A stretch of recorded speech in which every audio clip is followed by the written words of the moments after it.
Ayon sa kanyang hadis, sino mang mag-ayuno sa buwan ng Ramadan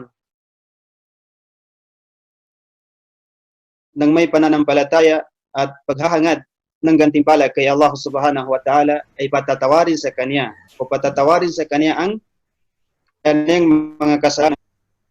Mga ari, mga kapatid, matakot tayo kay Allah subhanahu wa ta'ala ng tunay at tamang pagkatakot. Huwag nating hayaan na tayo ay abutan ng kamatayan na wala tayo sa pananampalatayang Islam. May gusto kong emphasize dito bago ko pasukan itong topic natin dito. Ang topic natin ay wajib wal mustahab. Wajib o mustahab. Bago natin pasukan ang topic natin, ay gusto kong emphasize dito yung sinabi ng Allah subhanahu wa ta'ala sa ibang aya sa Quran, min surah Al-Baqarah, surah An-Nisa. Sabi ng Allah subhanahu wa ta'ala, bakit sinabi niya dito? Sinabi ng Propeta Muhammad sallallahu alaihi wasallam na matakot tayo kay Allah ng tunay at tamang pagkatakot. Sabi ng Allah subhanahu wa ta'ala sa kanyang aya sa banal na Quran, ya ayyuhalladhina amanu ittaqullah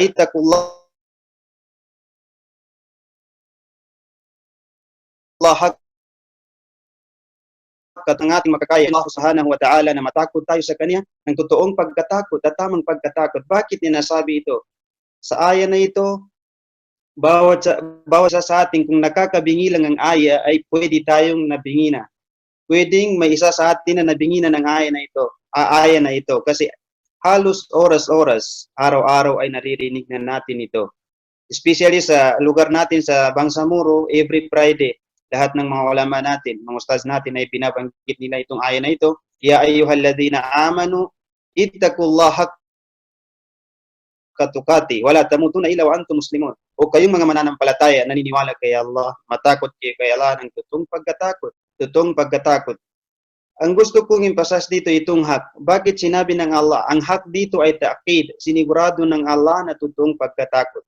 Ibig sabihin, kung kunan natin ang aral ito, mga kapatid, sa pananampalataya, ibig sabihin, hindi lahat ng nakikita natin na totoong natatakot kay Allah. Hindi lahat ng nakikita natin na nagsasambay, nagsasala ay tunay na natatakot kay Allah subhanahu wa ta'ala. Anong katibayan ko dito? Kung bakit ko nasabi ito? Sinabi ng Allah sa Surah Al-Ma'un, fawailul lil musallin, kaawa-awa yung mga taong nagsasala. So ibig sabihin, kaya nga nasabi ng Allah sa Surah An-Nisa, kung hindi ako nagkakamali, na matakot tayo sa kanya ng totoong pagkatakot, tamang pagkatakot. Kaya kasi yung aya doon sa Surah Al-Ma'un, fawailul lil musallin alladhina hum an salatihim sahun. Kaawa-awa yung mga taong nagsasala. Bakit nga? Bakit kaya? Nagsasala na nga sila, kawawa pa sila, nagiging kawawa pa sila. Kasi yung pagsasala nila ay hindi nasa puso. Yung pagsasala nila ay hindi tunay na pagkatakot kaila kung hindi pakitang tao lamang. So kaya, nandito tayo ngayon sa buwan ng Ramadan. Sikapin natin na makagawa tayo ng maraming kabutihan dito sa buwan na ito.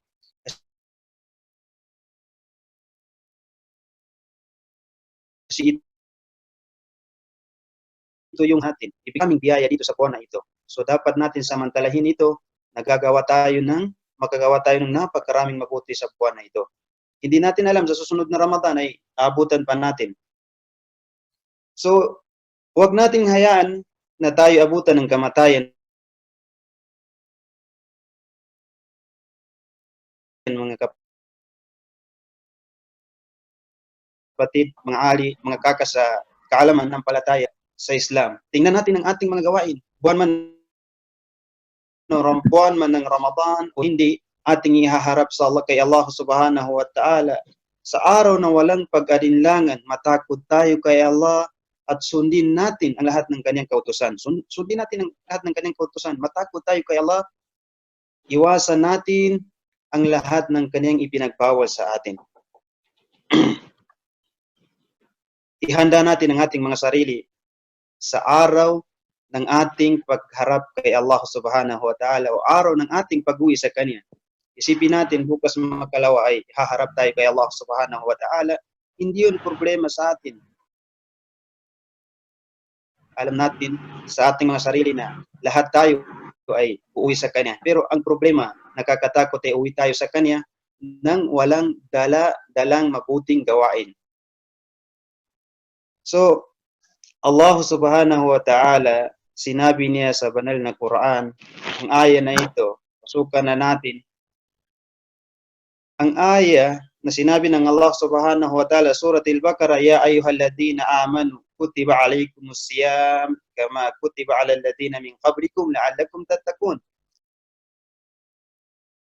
O kayong mga mananampalataya, kayong naniniwala, iniutos sa inyo ang pag-aayuno. Dito nga tayo sa buwan ng Ramadan, ang topic natin dito ay pag-aayuno. Ano yung wajib at sunnah sa pag-aayuno? Dapat natin malaman kung ano yung dapat gawin ng taong nag-aayuno. Kasi minsan, pag pumapasok ang Ramadan, ang naisip lang natin, ang Ramadan ay hindi tayo kumakain sa buwan ng Ramadan. Ang iniingatan lang natin yung pag-inom at pagkain, hindi natin iniingatan yung ibang pwedeng makakasira ng ating pag-aayuno. So kayong mga mananampalataya, iniutos sa inyo ang pag-aayuno katulad ng pag-utos sa mga sinauna sa inyo. Bakit nga ba inuutos sa atin ang pag-aayuno katulad ng pag-utos sa mga sinauna sa atin? Si Nabi Allah Adam, Propeta Adam, Nabi Allah Musa, Nabi Allah Nuh, hanggang kay Muhammad na. Bakit? Anong hikmah dito? Anong wisdom dito? Anong aral dito? Kung bakit binanggit ba dito sa ayan na ito ang mga sinauna sa atin?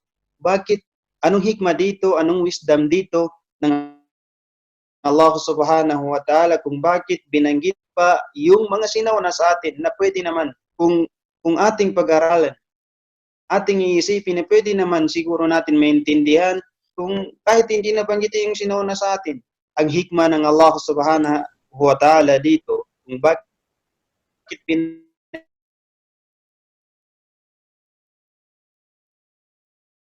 especially sa kung hindi nabanggit yung mga sinauna sa atin na inoblig din sa kanila ang pag-ayuno, ay baka tayo ay mag-complain, baka tayo lang yung inutusan mag-ayuno, hindi kumain. Sa buwan ng Ramadan, yung mga sinauna sa atin, mas malakas sila kaysa atin, bakit hindi? So kaya nga binanggit sa atin ng Allah subhanahu wa ta'ala yung mga sinauna na mga tao na sila ay nag-aayuno rin katulad ng ating pag-aayuno. Si Musa, Nabi Allah Musa, nag-aayuno sila. Mas matagal pa, mas mahirap pa yung sa kanila kasi 3 months. Ayon sa mga ulama natin, sa ibang scholar natin, 3 months sila nag-aayuno. So, mga kapatid, pananampalatayang Islam, gusto kong linawin sa ating lahat o explain sa ating lahat kung ano ba yung ibig sabihin ng siyam. Ano ba yung ibig sabihin ng saum o siyam? Naririnig natin yung Ramadan, yung aya. Pag narinig natin itong aya na ito, ay pumapasok sa ating mga puso at mga utak na ang siyam. Alam lang natin siguro sa yung iba sa atin, o mas marami sa atin na pag naririnig nila yung siyam ay ang pumapasok sa kanyang isip ay hindi kakain. So, hindi kakain. So, ano ba yung definition ng siyam? Si Imam Shafi, yung 4 na imam natin ay may iba silang opinion about dito, patungkol dito. Kung anong ibig sabihin nito. Ang siyam, si Imam Shafi, Imam Hanbali, Imam Malik, Imam Hanafi, lahat sila may iba-ibang opinion patungkol dito sa siyam na ito. So, ganun pa man, iba-iba sila ng opinion patungkol sa siyam na ito, pero yung ibig sabihin niya ay halos iisa lang. Pero ang kunin natin ay paano ba binigyan ng definition ni Uthaymin ito. Uthaymin. Nung nagbigay si Uthaymin ng definition sa siyam ay nabuo niya yung 4 na opinion ng 4 na imam natin. So, walang problema doon.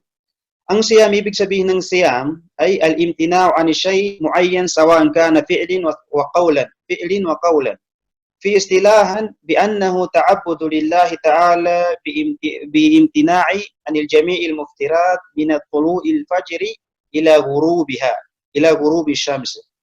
So, ibig sabihin Kay ayon kay Uthaymin, ang kahulugan ng pag-aayuno, ito ay isang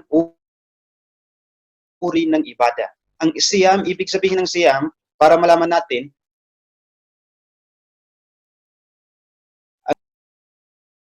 gawang pagsamba sa Allah subhanahu wa ta'ala sa pamamagitan ng pagpigil, pag-iwas mula sa pagkain, inumin, o pagtatalik ng mag-asawa. Kung ikaw ay may asawa, kung wala kang asawa, ay mas lalong bawal sa iyo ang pagtatalik ng hindi mo asawa.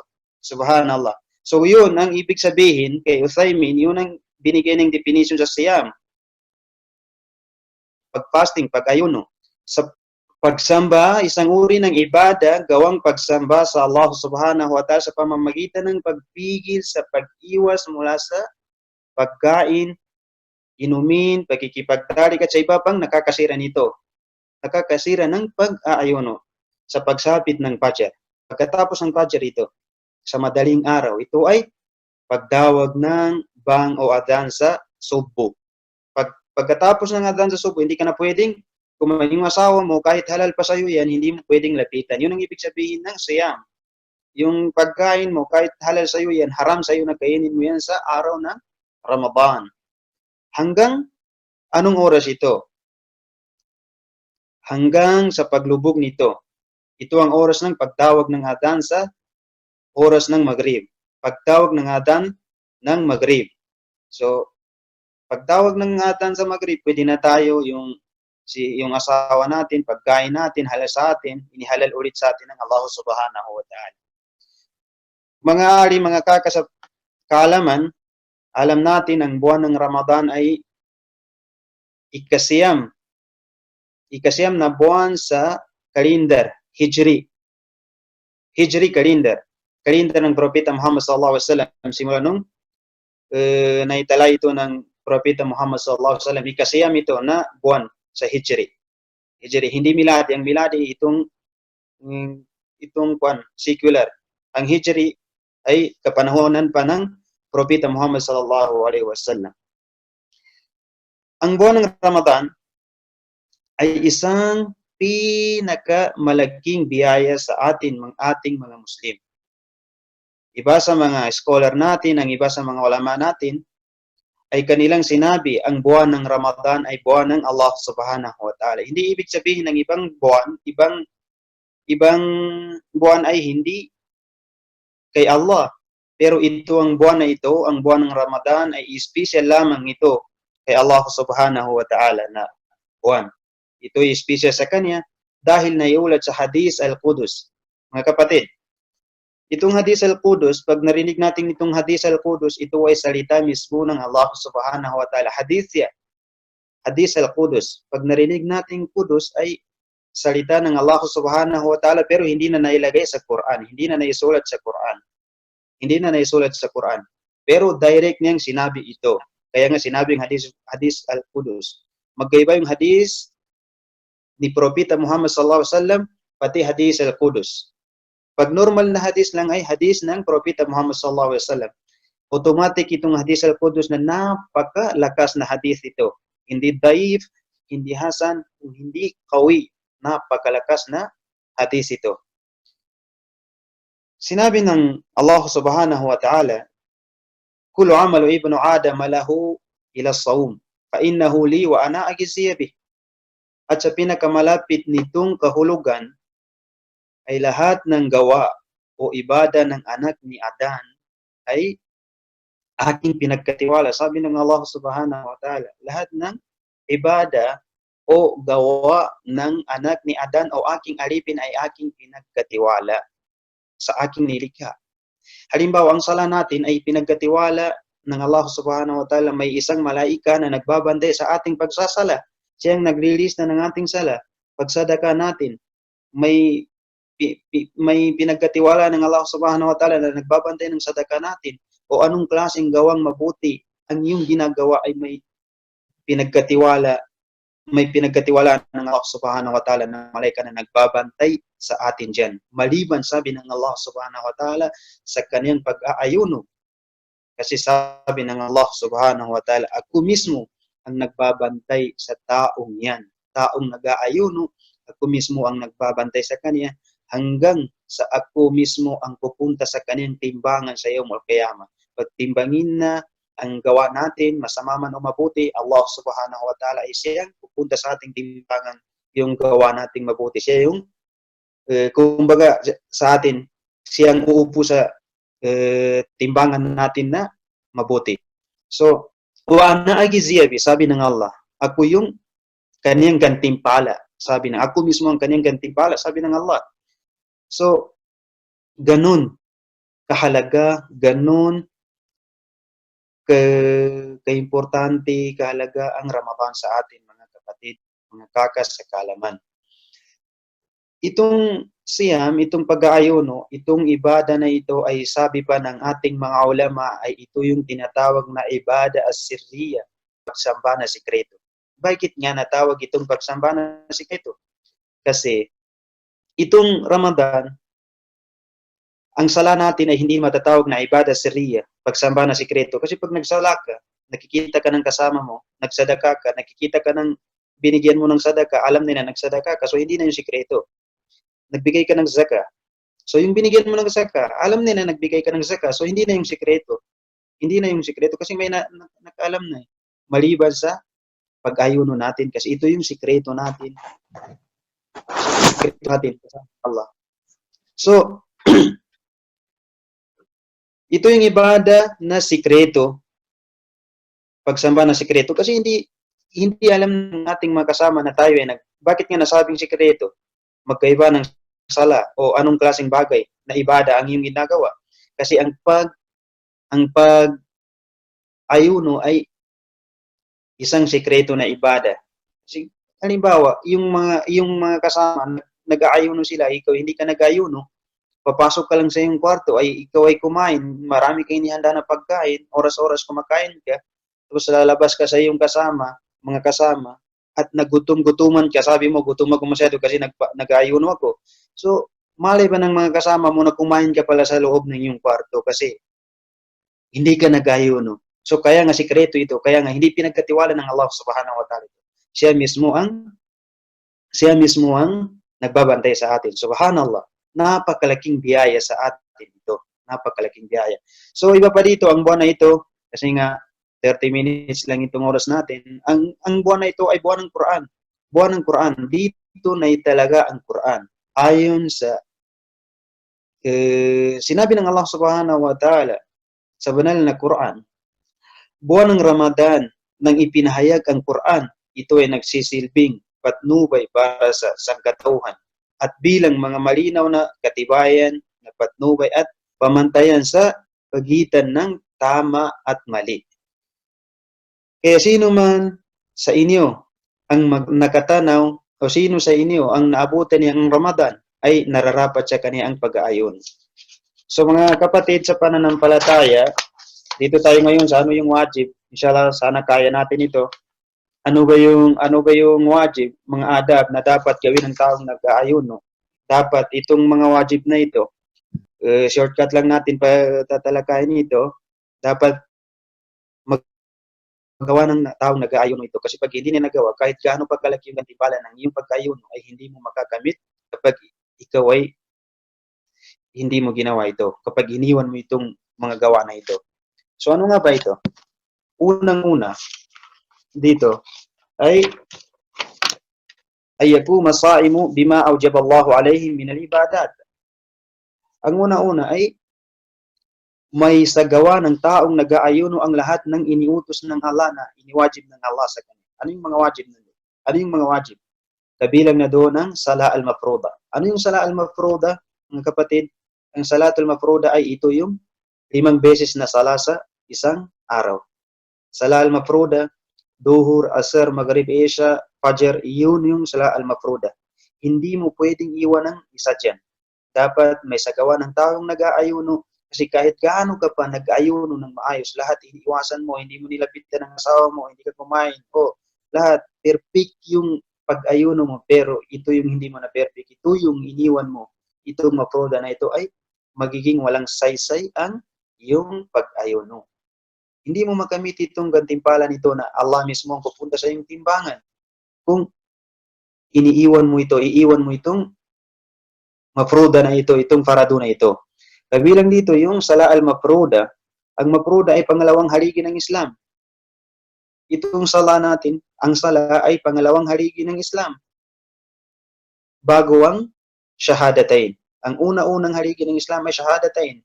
Kaya nga napapansin natin, yung mga kapatid nating mga Kristiyano, pag pumapasok sila sa Islam, ay bago sila magiging ganap na Muslim, Islam, ay magshahada muna sila. Kapag hindi sila makapagshahada, hindi sila magiging ganap na isang Islam. So, shahadatain, magshahada ka na walang ibang Diyos na dapat sinasamba maliban kay Allah at si Muhammad sallallahu alaihi wasallam ay kanyang sugo. So, yun. Nararapat sa taong nag-aayuno na mapangalagahan ito na wala siyang maiwan kahit isa. Kahit isa. So, nakuha na natin. So, ang pangalawa dito, ito yung wajib. Ito yung wajib. Hindi pa natin nabanggit yung mustahab. Inshallah, baka kaya rin. May 5 minutes pa. Pangalawa, hindi na natin banggitin ang dalil niya. Pero ang pangalawa, sa malapit na kahulugan nito, ang babanggitin natin, ang pangalawang wajib sa taong nag-aayuno ay dapat ning may sagawa, dapat ning ingatan, ay pag-iwas ng taong nag-aayuno sa mga iniharam ng Allah subhanahu wa ta'ala, maging sa salita man yan o sa gawa. Sa gawa. Pangalagaan niya ang kanyang dila, yung dila natin, dapat nating pangalagaan, iingatan natin yung dila na makapagsalita tayo, makapagsabi tayo ng hindi ka nais-nais. Kapag sabi tayo ng kasinungalingan o mga maruming salita, hindi yan pwede sa taong nagpapasting kasi ito yung isa sa meaning, definition ng siyam ay as-sabr. Nagtitiis ka sa kahit anong klaseng bagay. Ano yan? Tinitiis mo yan. So, kailangan maalagaan natin yung ating dila, maingatan natin yung ating mga dila, pati ang ating mga mata. Ingatan natin na makakita tayo ng haram, makapanood tayo ng haram. Kagaya sa mga nakasanayan dati doon sa ating lugar, kapag dumating Ramadan, pag nagpa-fasting yung tao ay nanunood ng mga movie hanggang sa pag-iftar. Kasi akala nila yun yung nakakabuti sa kanilang pag-ayon. So, hindi maganda sa ating Islam yun. Sa pananaw ng ating agama, Islam, ay hindi maganda yun sa taong nag-aayon. Dapat ay, ubusin mo yung oras mo sa pagbasa ng Quran, lahat ng ibada, kasi nga hindi natin alam ito na pala yung last Ramadan natin. Pati ating mga bunganga, tainga, dapat, sabi ng Propeta Muhammad, kapag ikaw ay nag-fasting, nag-ayuno, ay dapat isali mo yung mata mo, isali mo yung tainga mo, yung bunganga mo, kasi karamihan, sabi ng Propeta Muhammad, tayo sa kanyang hadis, rubba sa'imu hadduhu minas siyamihil ju'i wal apas, rawahu Ahmad.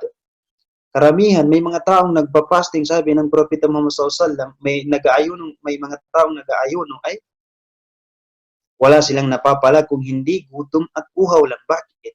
Kasi iniwasan nilang hindi kumain, iniwasan nilang hindi uminom, pero yung mga bunganga nila, yung mga mata nila, yung mga tenga nila, hindi nila iniiwas sa kung anong iniharam ng Allah subhanahu wa ta'ala sa kanila. Yung mga tenga natin, ingatan natin makarinig tayo ng mga kanta-kanta na yan. Itong kanta na ito, alam natin sa Islam may bawal, napakalaking pinagbawal ng Islam yan. Yung mga music, lalo na yung mga may instrument. Alam natin yan, kapanahonan pa ng Propeta Muhammad sallallahu alaihi wasallam.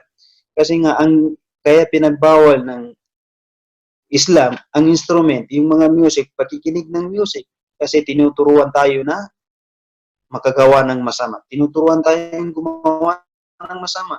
Lalo na pag gusto natin yung kanta, sa puso yan tumatatak. Sa puso yan pumapasok. So, halimbawa, ganyan, pag nakarinig tayo, nga sabi nila, may mga kanta pa na kapag tumibok ang aking puso, wala ka nang magagawa kung hindi sundin ito. So, yun, tinuturuan na tayo ng pagzina o tinuturuan na tayo na gumawa ng masama. So, waliyadu billah. Ingatan natin ito. Siguro, Baynor Salia, magsabi ka lang kung oras na. So, ito. 3 minutes na lang po. 3 minutes lang po. O, sige. Bago ko tapusin ito, may kasabihan ng mga ulama natin.